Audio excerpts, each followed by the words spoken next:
Les tricocolons aux formes lisses, contestés dans leur appellation, plantes curieuses mais attrayantes, de cultures délicates sur leurs propres racines, que l'on commence à connaître. Elles ont un véritable pouvoir attractif pour les cochenilles cotonneuses. Nous traiterons tous ces sujets dans notre revue Cacté Vidéo. Il y a quelques années, j'obtenais des graines de plusieurs espèces de tricocolons.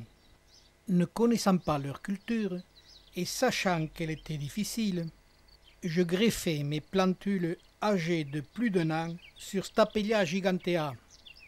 L'année suivante, j'obtenais de beaux sujets et leur développement était identique d'une espèce à l'autre.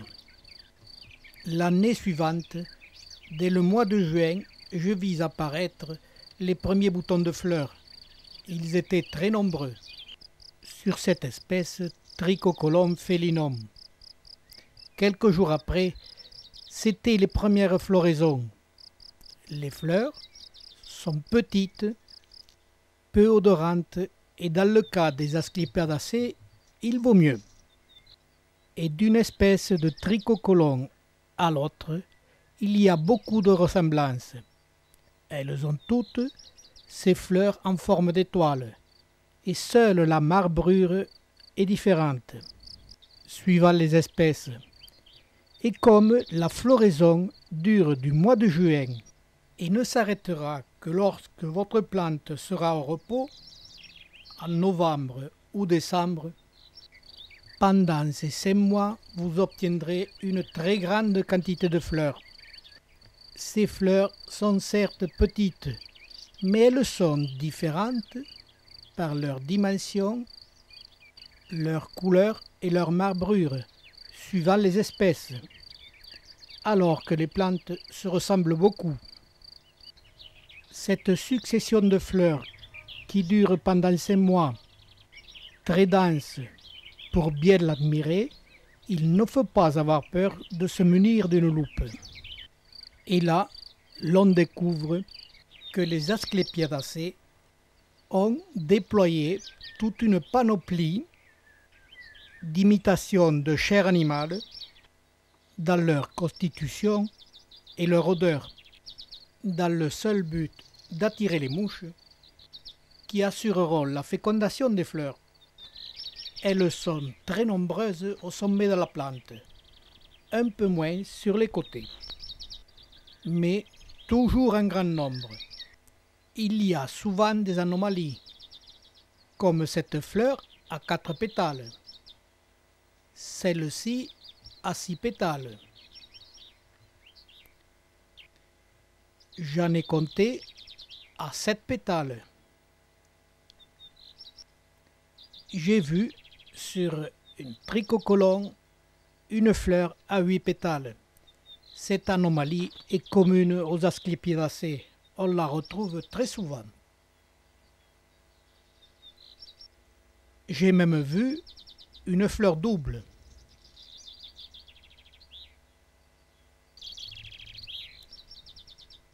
Ceci est moins courant. Il est vrai que sur ce grand nombre de fleurs, il peut y en avoir toujours qui se déforment. Au bout de 4 à 5 années, les plantes greffées ont eu le sommet qui formait des cristations et parfois quelques déformations, et ceci sur toutes les espèces qui étaient greffées. Sur les plantes non greffées, on le rencontre aussi dans la nature. Nous sommes en présence d'une plante âgée de 6 ans. Et malgré ce très grand nombre de fleurs, il y a très peu de fruits. Seule une fleur ou deux aura été fécondée pour donner des fruits. Ceux-ci resteront sur la plante tout l'hiver et dès le printemps suivant, ils recommenceront à se développer. Au début, on les distingue peu. Ils ressemblent à un bouton de fleurs. La seule différence, qu'en général, ils se trouvent sur le côté. mais parfois il peut y en avoir un ou deux au sommet. Ils auront, comme la plante, passé tout l'hiver au repos. Et dès le mois de mai, quand il fera chaud, que la plante se remettra en végétation, ceux-ci se développeront. Ils se développeront avant la floraison n'apparaissant qu'au mois de juin ou juillet, quand il fait très chaud. Les fruits se développent lentement. Ils ne sont pas très gros, à peine 5 ou 6 cm de long, sur 4 à 5 mm de diamètre. Ces fruits, appelés gousses, sont en forme de V et donnent à la plante un aspect très curieux. Et ils attendront la belle saison, juin ou juillet, au moment où se développe la floraison, comme celle-ci à la base du fruit. Pour un jour, par de grosses chaleurs, celui-ci éclatera et livrera les graines à la nature. Il faudra faire vite pour récupérer celle-ci, car au moindre souffle de vent, les graines, munies d'un parachute, sont capables de s'envoler et d'aller très loin.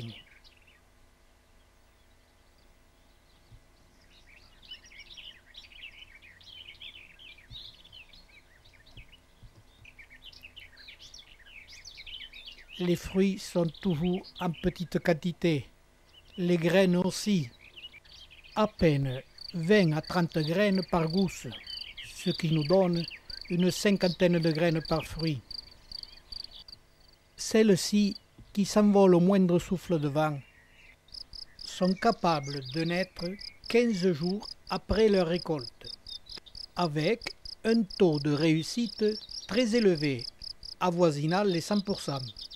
Cette culture des plantes que je ne connaissais pas, le fait de les avoir greffées, qui m'ont permis d'obtenir des graines en bonne quantité, celles-ci vont me permettre d'étudier la culture de ces plantes sur leurs propres racines, mais aussi de greffer ces semis dès qu'ils se développent sur différents porte-greffes. Car le Stapelia gigantea a deux défauts. Le premier, un développement trop rapide pour ces trichocolombes.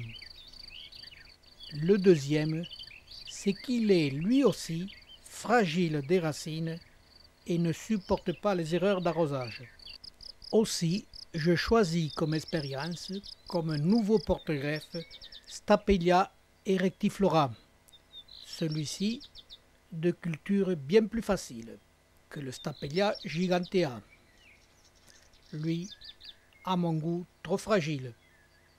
Pendant que se déroule ma méthode de greffage des semis de trichocolome, je vous signale que j'ai déjà expérimenté sur Orbea variegata, qui est la plante la moins fragile de toutes les Asclepiadaceae. Le résultat, peu de réussite dans le greffage et le développement du greffon presque inexistant. L'étrange beauté de cette floraison, leur différence nous permettra d'identifier quelques espèces. Trichocolone denteri, la plus petite. Phelinum, légèrement plus grande. Légèrement plus grande, une variété non décrite. La variété 6000, différente, encore plus grande. La variété cactiforme, presque identique à 6000. Et une variété nouvelle. Toutes ces plantes ont des fleurs de très petite dimension, qui va de 5 mm à 1 cm, mais sont toujours en très grand nombre et fleurissent pendant 6 mois de l'année. Ces trichocolons, plantes attrayantes, qui ont leur place dans nos collections, dont nous avons à découvrir leur culture, et qu'en premier, il est plus sage de les greffer pour mieux les connaître. Sur notre bulletin, je développerai mes 6 années de culture et d'observation et tout ce que j'ai pu apprendre au sujet de ces plantes à culture délicate.